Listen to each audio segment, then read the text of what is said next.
गांव छपरीपुर में एक टूटी झोपड़ी में रहते थे बीरबलू और उसकी पत्नी धन्नो। बीरबलू के बापू लालदीन काका कभी गांव के बड़े किसान थे, पर जब से शेठ झक्कड़ लाल ने अपनी चालबाजी से उनके खेत हड़प लिए, सब कुछ बदल गया। शेठ ने ब्याज के बहाने दस्तखत करवा लिए और जमीन अपने नाम करवा ली। उस सदमे में लालदीन चल बसे और बीरबलू की अम्मा गंगोई बीमार हो गई। अब बस बचा था 1 बीघा का टुकड़ा और बीरबलू की मेहनती बीवी धन्नो।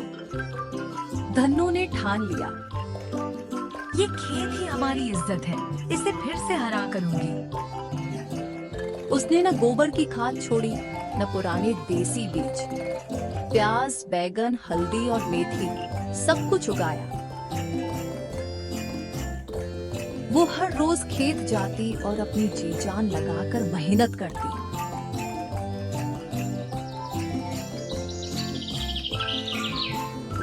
वो दोनों उन सब्जियों को गांव के बाजार में बेचने जाते। कुछ ही महीनों में खेत फिर से हरा भरा हो गया। वो दोनों हर रोज उन ताजी सब्जियों को तोड़कर गांव में ठेला लगाते।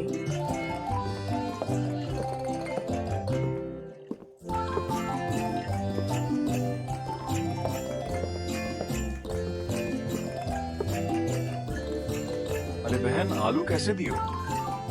40 रुपए किलो। अरे बाकी और के पास तो 30 रुपए किलो है। अरे भैया, अगर मेरे जैसे आलू किसी ने दे दिए तो मुफ्त में लेके जाना। आप एक बार सब्जी बनाकर तो देखो, फिर बताना। अम्मा ठीक है, 1 किलो आलू और आधा किलो टमाटर दे दियो। शाम को दोनों घर जाते हैं।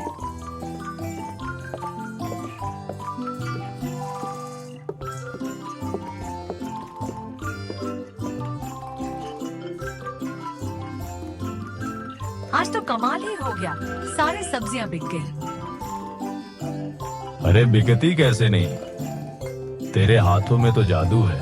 तुम इतनी अच्छी सब्जी कैसे उगा लेती हो? सही कहा बेटा तूने। बहू कैसे उगा लेती हो तुम इतनी अच्छी और मीठी सब्जियां?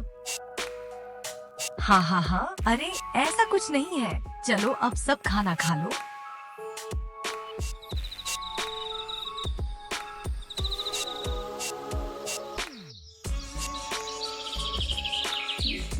फिर एक दिन, सुनिए जी, आज कल हमारी अच्छी कमाई हो रही है। हम इन पैसों को बचा कर रखते हैं ताकि माँ जी का इलाज हो सके। दोनों बात करते करते घर जा रहे होते हैं।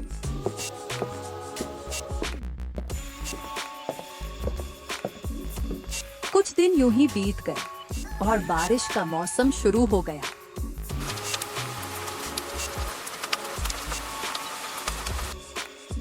एक दिन रात को दोनों अपने घर के बाहर खड़े बात कर रहे थे। अच्छा है कि बारिश हो रही है, अब हमारा कुआं भी भर जाएगा और पानी के लिए दिक्कत नहीं होगी। हाँ सही कहा, अब और भी अच्छे से कमाई होगी। लेकिन उस दिन के बाद से बारिश रुकने का नाम ही नहीं ले रही थी। अचानक बादल ऐसे बरसे कि खेत बह गए, बीज गल गए, फसल सड़ गई। ऐसे ही और 15 दिन बीत गए, लेकिन बारिश अभी भी शुरू थी। बीरबलू माथा पकड़कर बैठ गया। अब क्या होगा धन्नो? माँ की दवा, घर का राशन सब खत्म। एक बार फिर से बो देंगे बीज, पर खुद को मत हारो आप।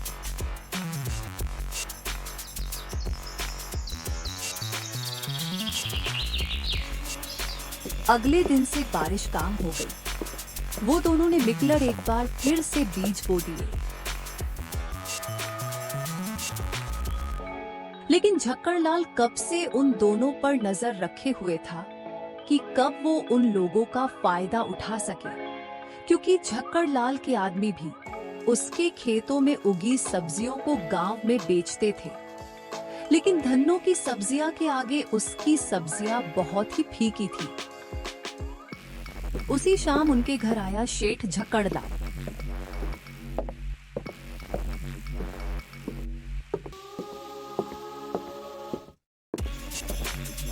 और बोलता है, धन्नो, तू तो कमाल की किसान है। आजा मेरे खेत पे काम कर, 2 गुनी मजूरी दूंगा। शेठ जी, हम मिट्टी से रिश्ता रखते हैं, आपकी झूठी मुस्कान से नहीं। शेठ गुस्से से लाल हो गया और गुस्से में वहां से चला गया।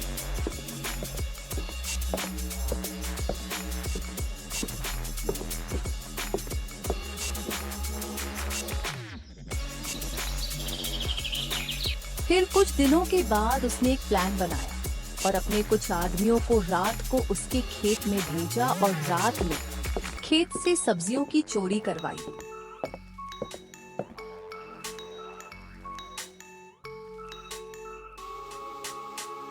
शेठ जी देखो, हम सारी सब्जियां लेकर आए। वाह, शाबाश। चलो अब कल सुबह इस सब्जी को मंडी में ले जाना और बेच देना। धन्नो की बची हुई फसलें मंडी में अपने नाम से बेच दी।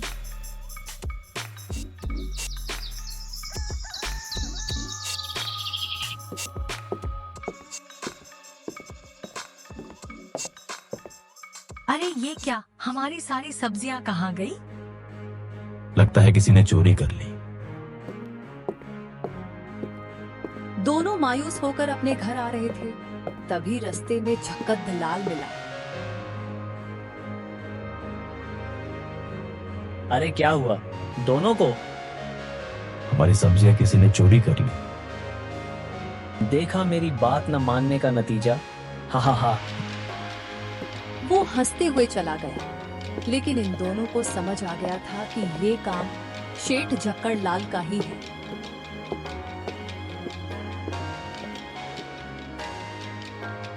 धन्नो ने हार नहीं मानी, उसने फिर भी बोला,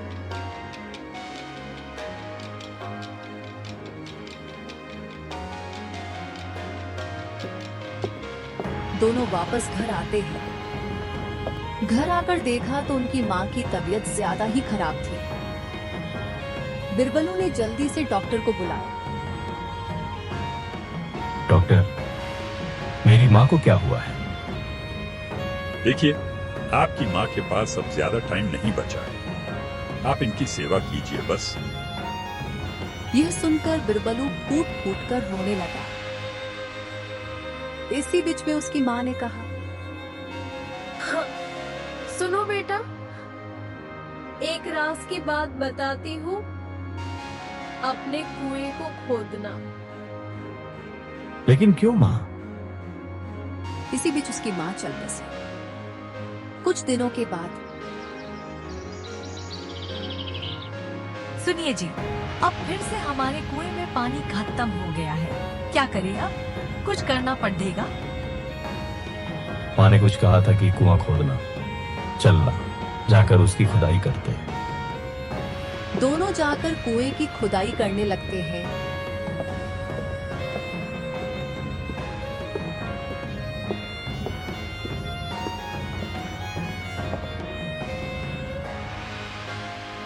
सात और 8 दिन बीत गए, लेकिन कुछ नहीं निकला। अब क्या करें? खुदाई तो की हमने, लेकिन कुछ नहीं मिला।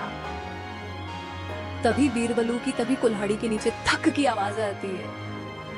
थोड़ी और खुदाई की तो उसमें से एक मिट्टी का घड़ा निकला, जिसमें सोना भरा हुआ था, और एक चिट्ठी थी जिसमें लिखा था, ये एक जादुई घड़ा है जिसमें सोना कभी खत्म नहीं होगा, लेकिन अगर लालच में आकर ज्यादा सोना निकाला तो तुम्हारा सब कुछ चला जाएगा।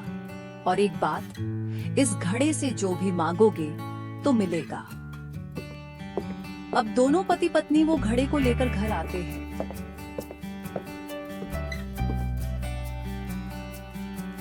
क्या सच में ये घड़ा काम करेगा? चलो कोशिश करके देखते हैं, हमारा कुआं फिर से पानी से भर जाए। और दोनों सो गए।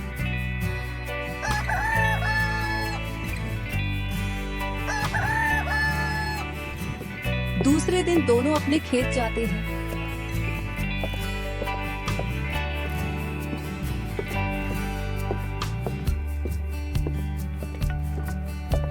और दंग रह गए। कुआं सच में पानी से भर चुका था। ऐसे ही कुछ दिन चले गए और बिरबलू की हालत दिन भर दिन अच्छी हो रही थी।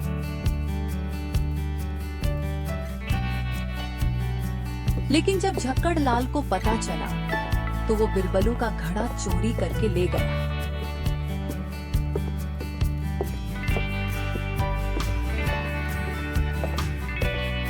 लेकिन उसने लालच में आकर उसमें से सोना निकाला तो वो गरीब हो गया। अब गांव में लोग उसे झक्कड़ भिखारी कहते हैं।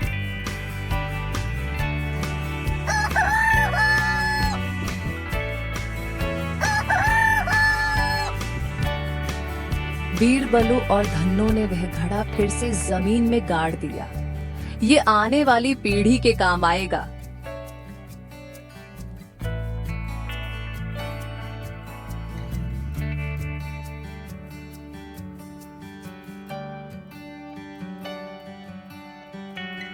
ऐसे ही हिंदी कहानियां सुनने के लिए हमारी चैनल को सब्सक्राइब करें और वीडियो को लाइक करें।